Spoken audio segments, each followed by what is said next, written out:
de reconnaître que Dieu peut faire quelque chose pour l'autre ne te sauvera pas. Ce qu'il faut, c'est aller dans une nouvelle étape et grandir et passer dans une autre dimension et de dire maintenant, je crois que pour moi c'est possible. Alléluia. Je crois que Dieu le fait pour moi. Parce que sa promesse n'est pas réservée uniquement aux autres. Sa promesse ne dépend pas du niveau de souffrance.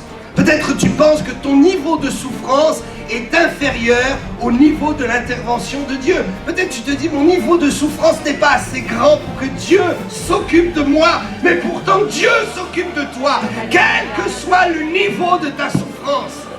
Amen. Quel que soit le niveau de ton attente, Dieu s'occupe de toi. Il attend simplement que tu changes de mentalité, que tu ouvres ton cœur et que tu dises, oh Seigneur, je veux croire, aide-moi. Maintenant je crois en toi. Et je crois que tu le fais pour moi. Alléluia. Je crois que tu le fais pour moi. Il y a un jour où il faut que ça s'arrête. Il faut un jour que ça s'arrête. Ça doit s'arrêter un jour. La souffrance doit s'arrêter un jour avec Jésus. Vous ne pouvez pas être chrétien et marcher pendant des années et des années dans les mêmes problèmes, dans la même souffrance. Il y a quelque chose qui ne va pas. À un moment donné, il faut prendre une décision. La décision d'avoir la foi et de marcher là où est la vérité. Alléluia.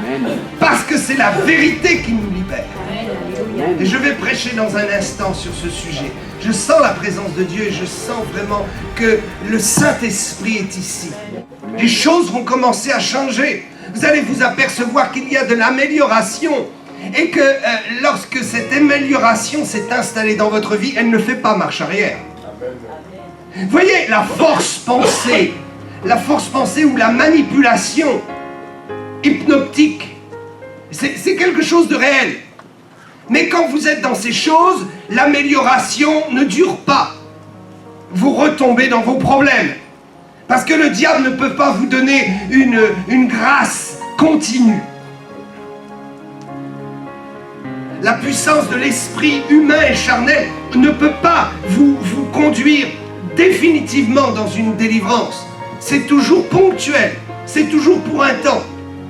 Et je crois que l'homme a une capacité extraordinaire en son esprit de pouvoir se convaincre. Mais à un moment, ça s'arrête. Nous voulons que ce soit l'Esprit de Dieu qui agisse et nous voulons que ce soit la main de Dieu qui intervienne afin que notre délivrance demeure. Demeure. Demain, après-demain, dans un mois, dans 10 ans, alléluia, et jusque dans la vie éternelle. Dieu fait une œuvre qui demeure. Et quand vous rentrez chez vous et vous voyez, vous constatez que les choses vont mieux, vous pouvez être tranquille et vous dire, si ces choses vont mieux, c'est parce que Dieu est intervenu. C'est à lui que je donne la gloire. C'est lui que j'honore. Je n'honorerai pas un homme. Je n'honorerai pas une église.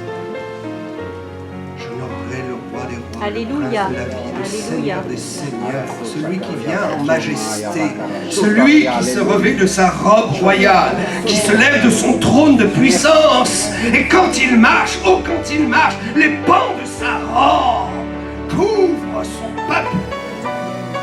Et nul ne peut les toucher. Amen. Si je me tais, oh j'apprendrai, certainement j'apprendrai. Je veux faire taire les voix en moi pour écouter la voix du bon berger.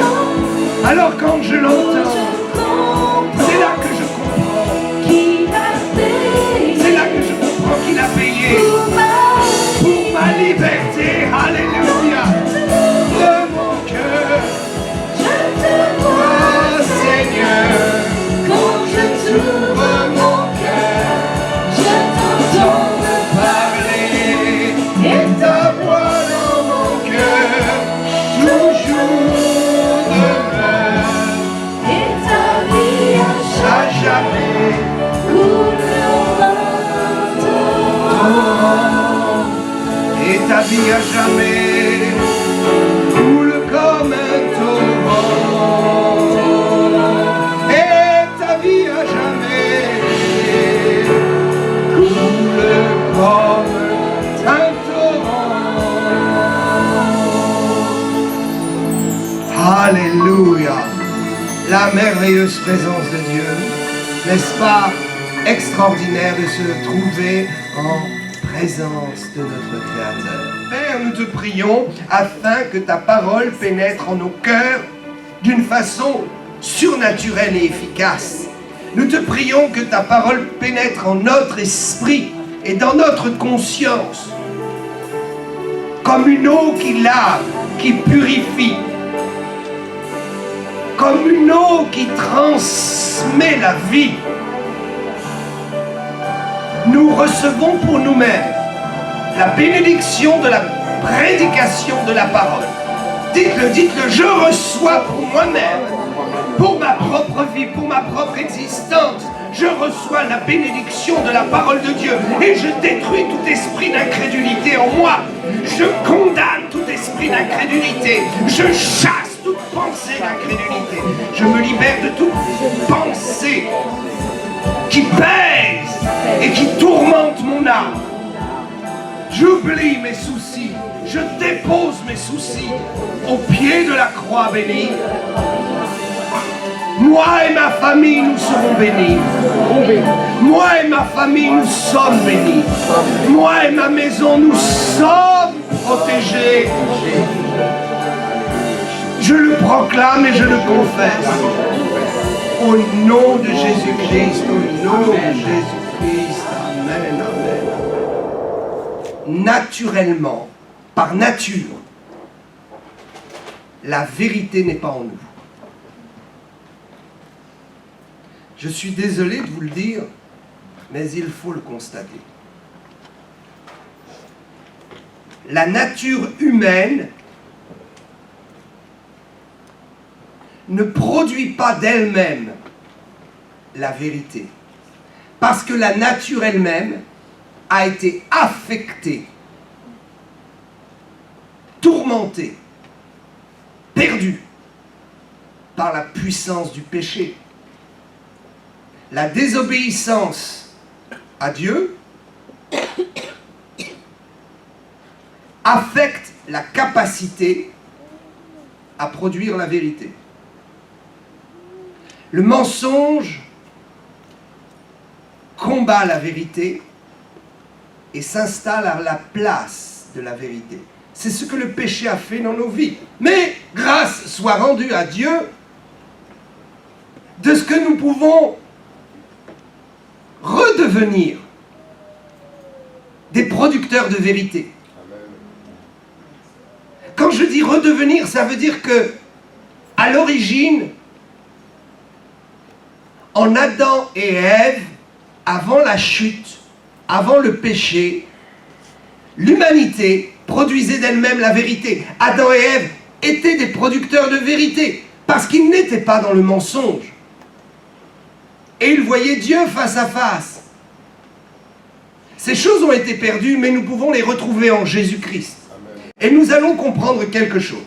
Dieu m'a parlé à propos de ce sujet. Ce n'est pas vieux. Depuis 2 jours, le Saint-Esprit me parle, m'interpelle.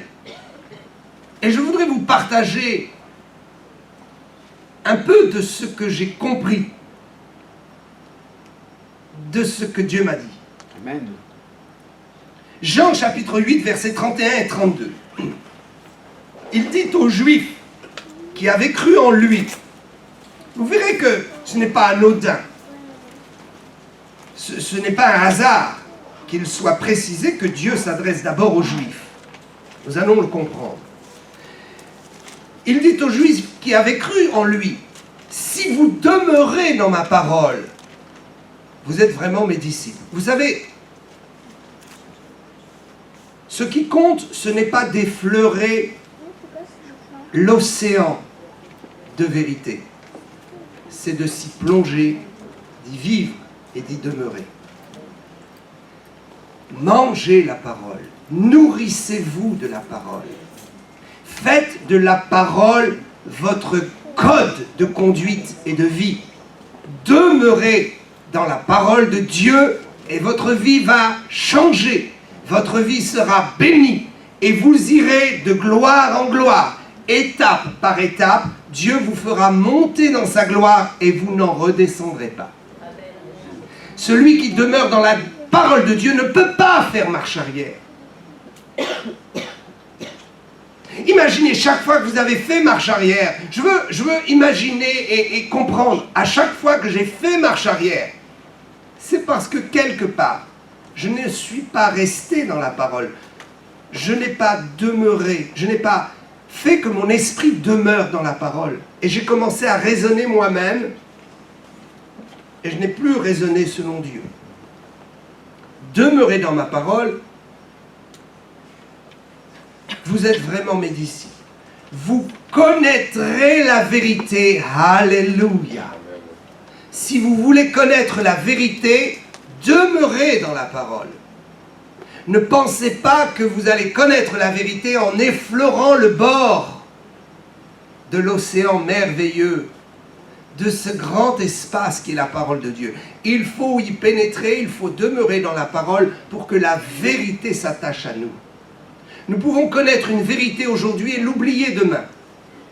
Si je demeure dans la parole, la vérité que j'aurais appris aujourd'hui, je m'en souviendrai demain. Amen. La parole a cette capacité de mémoriser en nous la vérité et d'en faire un réflexe de vie. Alléluia. Je peux croire dans la vérité et ne pas pratiquer la vérité. Si je pratique la vérité, cela va devenir un réflexe de vie. Il y a des gens qui se forcent pour ne pas mentir.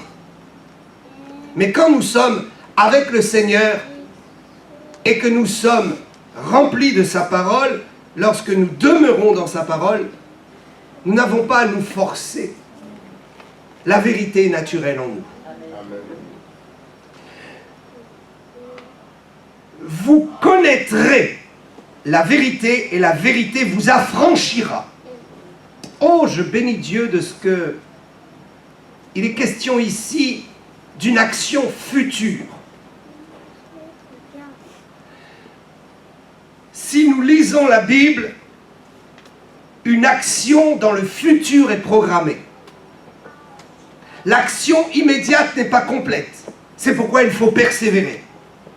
Avec Dieu, il faut toujours persévérer. Mais le résultat est extraordinaire. Et ça vaut la peine de persévérer.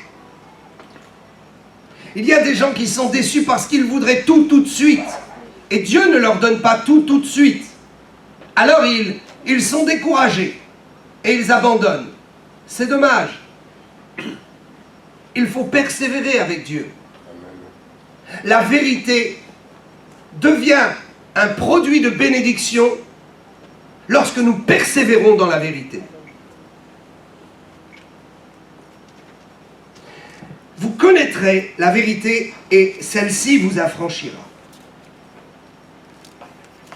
Vous savez, pour que notre foi soit véritablement impactée, pour que notre foi grandisse, il faut connaître la vérité. Sans vérité, il n'y a pas de foi. Si vous voulez avoir une foi solide, il vous faudra connaître la vérité. Autrement, votre foi sera basée sur des chimères, des sables mouvants, des mensonges, des erreurs, des hérésies. Et votre foi vous conduira directement dans la fosse. Combien de gens ont eu foi dans des choses qui les ont trahis? Combien de fois avons-nous eu foi dans des directions qui nous ont trompés? C'est pourquoi la foi ne peut être véritable que lorsqu'elle est fondée sur la vérité de la parole de Dieu. Si je crois fermement dans quelque chose qui n'est pas inscrit ou qui contredit la parole de Dieu, ce n'est pas la vérité. C'est peut-être ma vérité, mais ce n'est pas la vérité. Nous devons faire très attention Car nous sommes tellement orgueilleux et prétentieux que nous appelons notre vérité, vérité de Dieu. Et quand nous sommes confrontés au feu du Saint-Esprit, notre vérité est brûlée et nous sommes humiliés. Je ne veux pas ma vérité, je veux la vérité du Alléluia. Seigneur. Alléluia. Je ne veux pas prêcher ma vérité, je veux prêcher la vérité de la parole de Dieu. Amen. Il faut recevoir la vérité du Seigneur, la vérité de la parole de Dieu pour être transformé et pour être affranchi de tout ce qui pénalise notre existence, de nos maladies, de nos addictions. Il y a des gens qui sont dans l'addiction, il y a des gens qui sont esclaves de certaines choses. Mais comme la vérité n'est pas en eux à propos de ces choses, ils continuent à être esclaves de ces choses. Dieu veut nous ouvrir les yeux pour nous montrer la vérité de ce qui nous rend esclaves. C'est lorsque nous sommes informés de la vérité de ce qui nous rend esclaves que nous pouvons en être libérés. Si vous refusez que Dieu vous dise la vérité à propos de vos mauvaises habitudes, vous resterez dans vos mauvaises habitudes. Si je refuse que Dieu me montre la vérité, le drame et les conséquences de mes mauvaises habitudes, si je refuse, alors je reste dans la puissance de mensonge et je ne serai pas délivré. Et je ne pourrai pas lever le poing contre Dieu. Non, je ne pourrai pas en vouloir à Dieu. Vous savez, je crois qu'il faut détruire cette mentalité que j'appelle la mentalité de l'autruche. Vous savez, cet animal est curieux. Lorsqu'il voit le danger ou lorsqu'il est dans un problème, il a tendance à plonger la tête dans le sable afin de ne plus rien voir. Il y a des chrétiens comme ça, il y a des gens dans cette société qui sont comme cela. Ils refusent de voir les choses dans leur vérité. Ils préfèrent se cacher et ils préfèrent ignorer la situation. C'est une très mauvaise politique qui ne délivre personne et qui n'arrange les affaires de personne. Nous devons être affranchis en acceptant de voir en face la vérité. Accepter est déjà une libération. La Bible dit, la vérité vous affranchira. Autrement dit, vous rendra libre. Elle ne dit pas que la vérité vous libérera. Non, je ne veux pas vous choquer. Mais il y a une grande différence entre la liberté vous libérera et la liberté vous rendra libre. En fait, dans le texte original en grec, il est vraiment question d'un affranchissement, c'est-à-dire d'être déclaré et rendu libre. Imaginez. L'histoire a connu des périodes tellement sombres. Il y eut l'esclavage, n'est-ce pas? Gloire à Dieu pour l'abolition de l'esclavage. Il y a eu l'esclavage, et quand il y eut l'esclavage, certaines personnes esclaves de leur maître étaient affranchies. Ça veut dire qu'ils avaient la possibilité de s'en aller et de vivre leur vie. Mais ils avaient aussi la possibilité, en tant qu'affranchis, de rester dans la maison du maître. Il y a une grande différence quand on vous prend et on vous sort d'une prison. Ou quand vous êtes dans une prison, on vous ouvre la porte et on vous dit « Oh, maintenant, vous êtes affranchi, vous êtes rendu libre, vous pouvez sortir. » La Bible, en fait, nous fait comprendre que l'affranchissement de la vérité nous oblige à prendre position. Écoutez, lorsque nous avons reçu une vérité, nous pouvons en faire ce que nous voulons.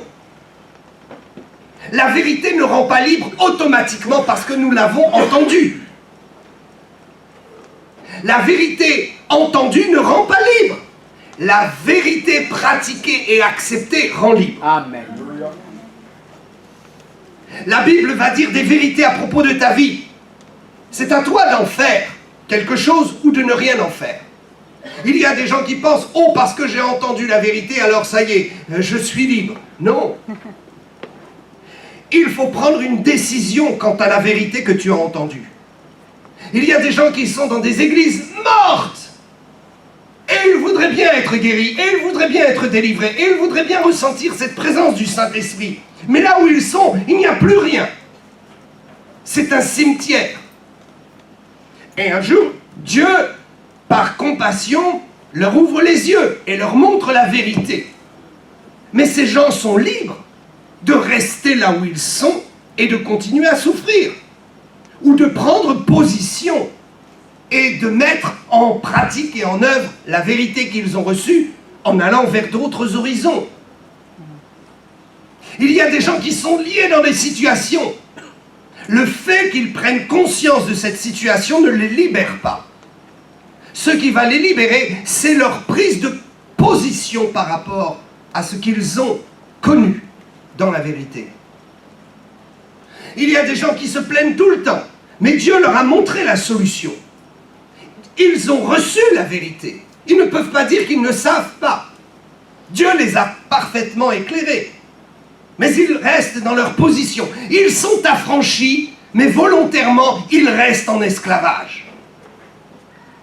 Vous devez sortir. Je dois sortir de ma prison. Vous savez, ce qui est extraordinaire dans Actes chapitre 16, lorsque Paul et Silas ont été libérés, c'est que la Bible nous dit qu'alors qu'ils priaient, qu'ils chantaient, la terre a tremblé. Et la puissance de Dieu est arrivée. Les portes, nous dit la Bible, les portes se sont ouvertes. Et les liens sont tombés.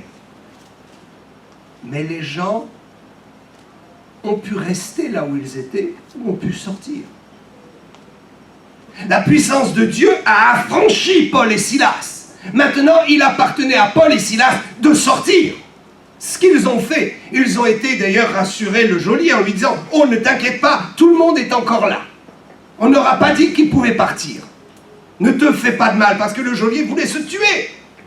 Il avait la responsabilité de tous ces gens enfermés, et maintenant tous ces gens pouvaient s'enfuir. La Bible dit « Vous serez affranchis ». Écoutez bien, quand la vérité pénètre votre esprit, quand Dieu vous parle clairement, vous êtes affranchis. Vous pouvez maintenant prendre position et partir pour votre liberté. Vous pouvez arrêter vos addictions, vous pouvez arrêter ce qu'il y a de mal dans votre vie et dire maintenant, je sais que j'ai le pouvoir d'arrêter. Amen.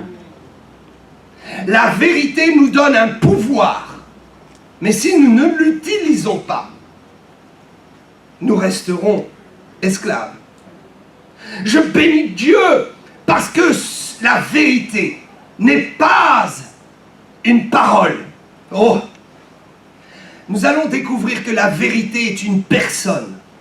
Amen. Une parole n'a pas le pouvoir de vous libérer. Une personne aura le pouvoir de vous libérer. Ce n'est pas parce que je vous dis un beau discours et que vous recevez ce discours et que vous l'acceptez qu'automatiquement vous trouverez en vous la force d'utiliser l'affranchissement qui vous a été donné. Il faut une puissance. C'est pourquoi la vérité est décrite dans la parole de Dieu comme étant une personne, et nous allons voir cela. Je voudrais vous dire que ni Abraham, ni Moïse n'ont donné la vérité. Oh, peut-être dans les versets que nous allons lire, nous pouvons être choqués en disant « Mais Moïse n'a pas dit de mensonge. Abraham n'a pas dit de mensonge. » Et pourtant, la Bible dit qu'ils n'ont pas donné la vérité. Dans Jean, chapitre 1, versets 16 et 17, nous avons tous reçu de sa plénitude, et grâce pour grâce, car la loi a été donnée par Moïse. La grâce et la vérité sont venues par Jésus-Christ. Cela ne veut pas dire que Moïse a dit des mensonges. Cela veut dire que Moïse n'a pas pu présenter la puissance de la vérité. Il a donné une vérité qui condamne, une vérité dans laquelle il n'y a pas de solution réelle. Il a amené une loi. Et c'est une bonne chose de savoir que je suis pécheur. Mais comment est-ce que je vais m'en sortir? En ce sens, Dieu déclare que Moïse n'a pas donné la plénitude de la vérité. Il y a des gens qui viendront vous dire dans quelle situation vous êtes, mais ils ne vous donneront aucune solution pour vous en sortir. Ceci est terrible parce que ça condamne. Mais il y a une personne qui s'appelle vérité. C'est Jésus-Christ.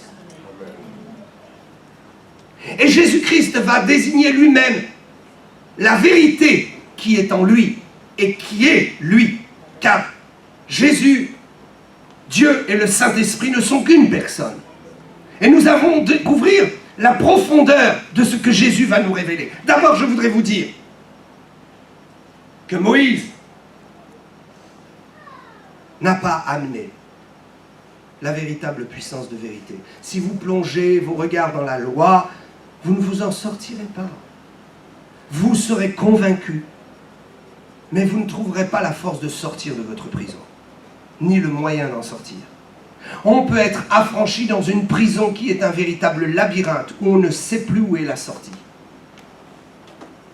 On peut être affranchi dans une prison sans barreaux, et pourtant ne jamais trouver la sortie, parce que la prison nous contrôle, parce que l'addiction nous contrôle. Il faut donc une puissance pour se détacher de cette attraction spirituelle. Nous pouvons lire également dans Jean chapitre 8 et verset 40. « Maintenant vous cherchez à me faire mourir, disait Jésus. Moi qui vous ai dit la vérité, que j'ai entendue de Dieu. » Le texte dit exactement « Moi qui vous ai apporté la vérité. » Je vous l'ai dit en vous l'apportant. Je vous ai apporté quelque chose. C'est autre chose qu'un discours que j'ai entendu de Dieu. Cela, Abraham ne l'a point fait. Il dit aux Juifs, Moïse ne vous a pas donné la vérité. Abraham ne vous a pas donné la vérité. Je ne dis pas que Abraham ou Moïse soient des menteurs. Ils sont des gens de vérité. Mais ils n'ont pas donné l'essence même de la puissance qui libère. Ils ont donné une réalité des choses. Ils ont ouvert les yeux sur une réalité des choses. Mais ils ne vous ont pas apporté la puissance de libération. Bien sûr que ce que nous lisons à propos d'Abraham et de Moïse est vérité.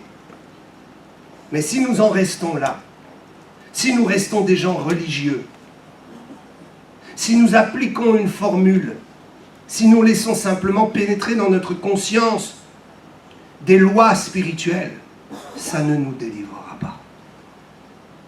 Combien de gens vont à l'église dimanche après dimanche, année après année, et ils ne sont pas délivrés. Pourtant, ils reçoivent la vérité. Alors la vérité ne les affranchit pas. Où est le problème? Ils reçoivent la vérité religieuse, mais ils ne reçoivent pas la puissance de la vérité. Je voudrais vous dire que la Bible est entièrement claire. La vérité, c'est le Saint-Esprit. La vérité est une personne, le Saint-Esprit.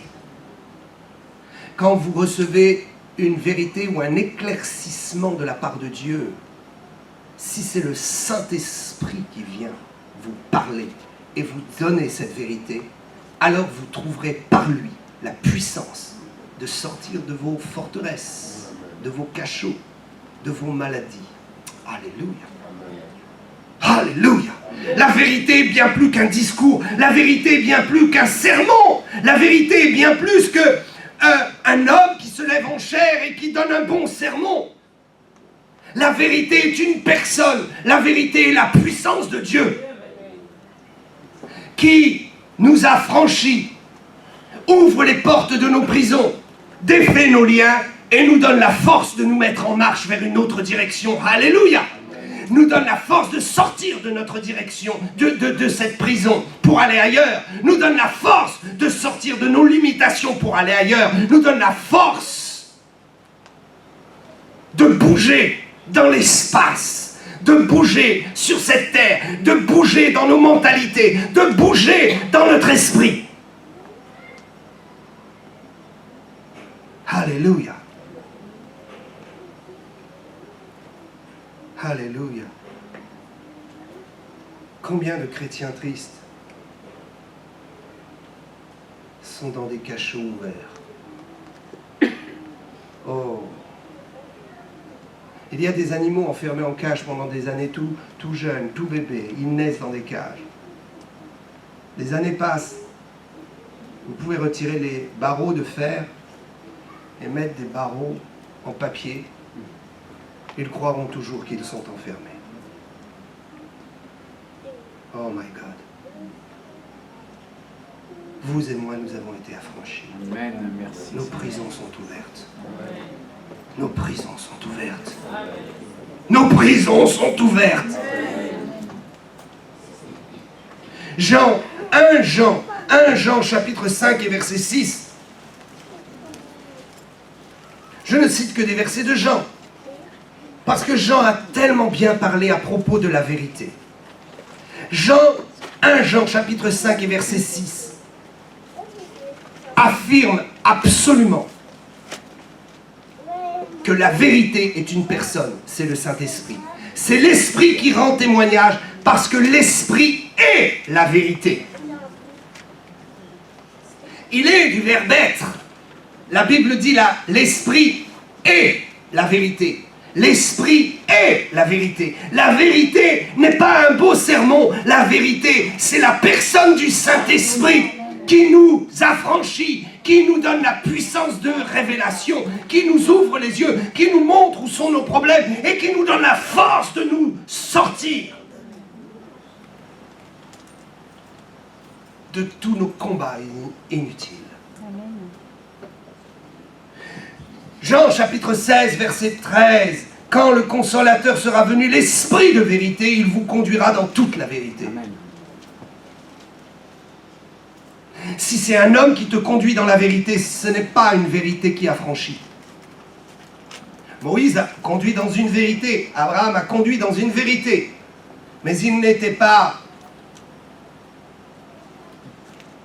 en possession et il n'avait pas le pouvoir de transmettre le Saint-Esprit dans cette vérité. Seul Jésus l'a fait. Et nous le faisons au nom de Jésus. Nous donnons le Saint-Esprit aux gens. Non, je ne veux pas vous choquer. C'est une réalité.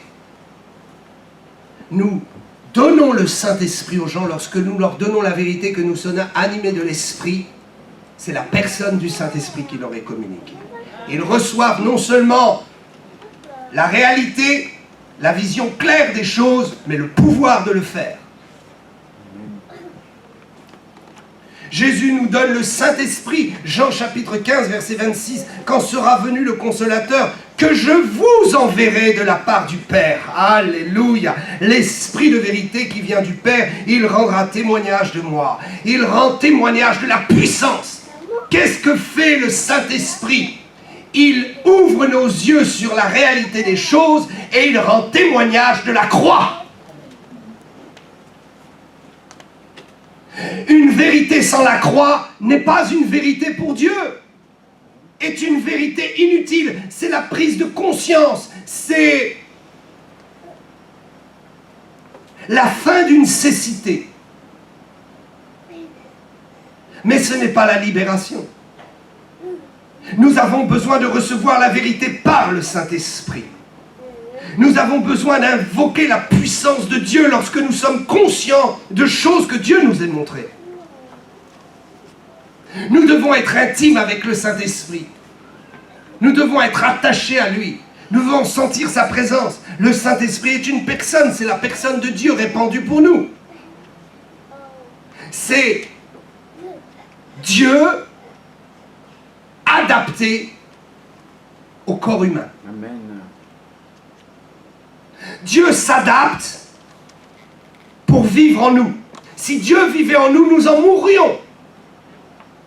Mais par le Saint-Esprit, Dieu se rend accessible. Et quand le Saint-Esprit est en nous, nous voyons la croix. Toute vérité qui t'a été donnée est bonne si tu utilises le pouvoir de la croix Amen. pour te libérer et entrer dans cette vérité. Amen, amen, amen, alléluia. Nous prêchons la croix de Jésus-Christ. Et la vérité ne peut rendre témoignage que de la croix de Jésus-Christ. Nous ne pouvons pas nous en sortir avec notre force pensée. Nous ne pouvons pas nous en sortir avec nos propres efforts. Nous ne pouvons pas nous en sortir avec nos capacités. Le tout d'être informé n'est pas suffisant. Nous avons besoin de la personne de la vérité. Le Saint-Esprit est saint. Aucun mensonge en lui. Merci. Aucune impossibilité en lui. Et savez-vous pourquoi? Parce que tout est possible à celui qui croit. L'impossibilité est un mensonge. Si vous dites c'est impossible, c'est un mensonge, vous n'êtes pas. Vous et moi, nous ne sommes pas dans la vérité si nous disons ce n'est pas possible. Parce qu'avec Dieu, tout est possible. Le Saint-Esprit rend tout possible. La puissance et la force de la personne de la vérité rend tout possible. La vérité annoncée rend possible toute chose. Ne vivez plus dans le mensonge. Ne vivez plus dans le mensonge. Vivez dans la vérité. Vivez dans la puissance du Saint-Esprit qui vous permettra de vivre libre et heureux par la vérité. Amen. Car la vérité nous a franchis lorsque nous travaillons avec la vérité, avec le Saint-Esprit. Lorsque cette vérité, nous la prenons et nous travaillons avec, nous la mettons en œuvre dans notre vie. Nous allons dans son sens. Ce n'est pas dans le sens d'un discours, c'est dans le sens de la personne du Saint-Esprit. Quand nous entendons prêcher une chose qui nous ouvre les yeux, nous allons dire « Oh, je m'en vais avec cela. Et je sais que je peux travailler maintenant avec une personne de Saint-Esprit. » Acceptez la vérité. Ne soyez pas triste lorsqu'on vous dit la vérité. Ne demandez pas à Dieu de vous donner la vérité que dans certaines circonstances. Si la vérité vient vous prendre dans une circonstance que vous n'auriez pas voulu, acceptez la vérité. C'est si précieux. Si précieux. Acceptez peut-être que vous-même vous rendez esclave quelqu'un. Et vous n'êtes pas dans la vérité. Et quand la vérité viendra, il faudra le reconnaître et accepter de capituler. Peut-être vous rendez quelqu'un malheureux. Et Dieu va vous le montrer. Et quand vous vous verrez accepter la vérité, soyez affranchis. Et libérez-vous de ce désir de rendre esclave un autre. Si vous faites mal une chose dans l'œuvre de Dieu, acceptez que Dieu vous montre et soyez libérés par la vérité. Dites, je vis dans le mensonge parce que je crois bien faire, mais je fais mal. Et jusqu'à présent, je croyais bien faire et ma foi n'avançait pas. Parce que la foi ne peut pas se tenir dans le mensonge. Le Saint-Esprit vient, il te voit faire quelque chose pour Dieu et tu le fais très mal. Oh, tu le fais de tout ton cœur. Mais ce qui compte, ce n'est pas la bonne volonté. Ce n'est pas simplement la bonne volonté. C'est le bon vouloir et le faire produit par Dieu. C'est de faire une chose qui va être productive pour l'œuvre de Dieu. Peut-être tu témoignes et tu témoignes mal et c'est pour ça qu'il n'y a pas de fruit et tu crois que tu sers Dieu, tu crois que tu es dans la vérité. Et un jour Dieu te montre que ton témoignage est vraiment pas bon, il faut changer. Alors si tu acceptes, le Saint-Esprit transformera et tu seras libre et tu riras de ton passé. Un jour quelqu'un est venu me dire, Daniel, tu es dans l'amertume. Et personne ne m'avait osé me dire ça jusqu'à ce jour. Et ma foi et ma vie et mon onction étaient bloquées à cause de cette amertume. Mais j'ignorais cette amertume. Et je croyais que je vivais heureux et libre. Et je croyais que ma foi était dans la vérité, mais j'étais dans le mensonge. Parce que mes rapports avec les autres étaient des rapports d'amertume avec les autres ministères. Et le jour où la vérité est venue et que j'ai été éclairé dans cette prison, il m'a semblé voir d'un seul coup que j'étais dans une prison avec plein de barreaux qui se mettaient à sauter, à voler en éclats. Et maintenant, j'ai dit, qu'est-ce que je vais faire? Est-ce que je vais accepter cette vérité et m'en aller ailleurs? Ou est-ce que je vais rester comme un orgueilleux, sans reconnaître, et ne pas être libéré, et vivre jusqu'à la fin de mes jours, non seulement avec le problème, mais avec la conscience du problème. Vous savez, c'est terrible de vivre avec un problème. Mais de vivre avec la conscience d'un problème, c'est encore pire. Peut-être Dieu vous a rendu conscient d'un problème que vous continuez à cultiver. Il valait peut-être mieux que vous ne soyez pas conscient. Parce que le problème est déjà lourd. Mais la conscience du problème, c'est encore pire. Oh, mes amis, j'ai pris la décision de sortir de ma prison d'amertume. Et comment ai-je trouvé la force? Parce que la personne qui m'avait dit, simplement, Daniel, tu es dans l'amertume, n'avait pas parlé d'elle-même. C'est le Saint-Esprit. La vérité m'avait parlé. Des gens peuvent te dire une vérité que tu ne recevras pas. Mais si c'est le Saint-Esprit qui te parle, ça va tout changer. Dieu nous aime. Dieu m'a tellement aimé. Il m'a permis de sortir de cette prison d'amertume avec la facilité de l'assistance du Saint-Esprit. Oh, que jamais je ne retourne dans ces choses. Il y a des gens qui sont dans des prisons de religiosité. Ils sont enfermés dans des carcans de religiosité. Et ils ont besoin que le Saint-Esprit les prenne par la main et les en fasse sortir. Alléluia. Que Dieu vous bénisse. Amen. Que Dieu vous bénisse. Amen. Alléluia. Nous adorons Adonai.